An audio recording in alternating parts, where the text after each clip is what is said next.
Pertama, di KKM hari ini ada maklumkan Hospital Sungai Buloh terpaksa sediakan kontena khas sebagai tambahan tempat simpanan jenazah mangsa COVID. Jadi apa punca kelewatan untuk proses atau pengebumian? Soalan kedua, apa punca berlaku peningkatan mendadak kes kematian dan peningkatan kemasukan ke ICU ketika ini? Sebab banding sebelum ini pun kita pernah capai sampai menghampiri 5K juga, tapi tidak sebegini teruk masuk ke ICU dan meninggal. Dan kebanyakannya dari golongan mana yang paling banyak masuk ke ICU dan meninggal dunia sekarang? Soalan ketiga ialah kes di Selangor sekarang sangat tinggi dan hari itu mencecah lebih 2,000 sehari dan mana terbukti pematuhan SOP sukar. Tapi kenapa PKP di Selangor ni masih sangat longgar? Masih sama seperti di negeri lain. Rentas daerah pun kadang-kadang kita tengok tak ada polis jaga dan sebagainya. Seolah-olah seperti tidak bersungguh-sungguh untuk kita kawal penularan di Selangor. Itu saja. Tumi. Okey, Sungai Buloh pada 15 hari bulan 5, 8 kematian direkodkan. Pada 16 bulan 5, 6 kematian direkodkan. 2 hari telah merekodkan 14 kes kematian. Kita sebenarnya membuat persiapan supaya lebih banyak space ataupun ruang untuk cadaver ataupun untuk jenazah ditempatkan sebelum kita dapat wrap up untuk upacara perkebumian, kerana menguruskan jenazah COVID-19 bukanlah semudah menguruskan jenazah-jenazah biasa. Jadi kita perlu confirmkan sama ada mereka yang datang daripada kematian di ward ataupun brought in deaths. Jadi kita perlu buat bukan saja postmortem untuk kes-kes lain, kita juga perlu melihat kepada keseluruhan aspek pengurusan jenazah. Untuk itu 2 hari yang lalu ada peningkatan yang tinggi di Hospital Sungai Buloh, iaitu 8 kes pada 15 bulan 5, 6 kes pada 16 bulan 5. Untuk itu setiap kes kematian kita akan jalankan siasatan lengkap.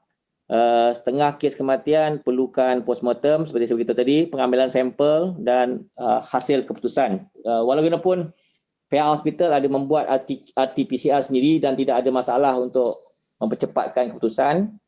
Sehubungan itu kita juga perlu mendapatkan detail-detail maklumat keluarga serta kontak rapat kepada jenazah pada ketika itu. Kedua ialah ICU. Gulungan sehingga ini kita rekodkan bahawa kes-kes jangkitan COVID-19 mula menular di kalangan warga muda ya. Pada gelombang kedua dia menular di kalangan warga berumur.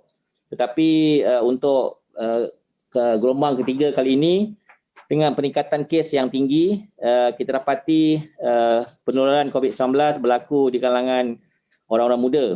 Walaupun kes-kes yang meninggal dunia dan masuk di ICU sebelum itu ialah mereka yang mempunyai kes-kes yang berkaitan dengan comorbidity. Kencing manis, darah tinggi, buah pinggang lemah ataupun ada CCF, congestive cardiac failure serta hyperlipidemia ataupun mempunyai masalah di peringkat pernafasan.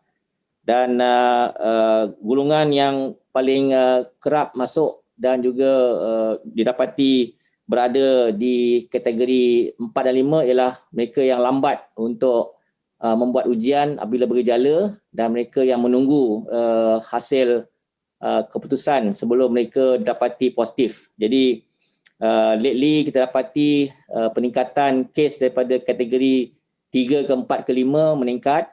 Ini membimbangkan kita kerana ada kaitan dengan varian baru yang kita tempuhi sekarang. Walaupun kita sentiasa memantau perkara tersebut. Dan Selangor kita telah pun adakan PKP peringkat 6 daerah pada peringkat awal, tetapi kita PKP kan seluruh negara, tidak ada rentas negeri dan daerah untuk Selangor.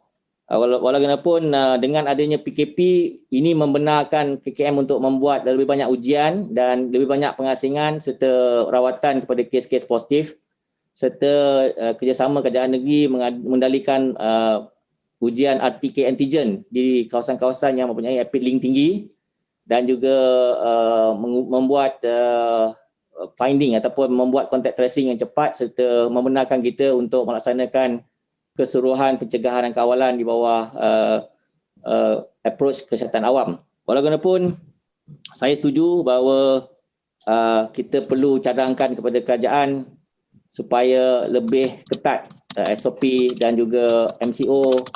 Sekiranya melihatkan kepada ketidakupayaan mengekang, maka cadangan untuk kita melaksanakan full MCO adalah satu perkara yang boleh dipertimbangkan.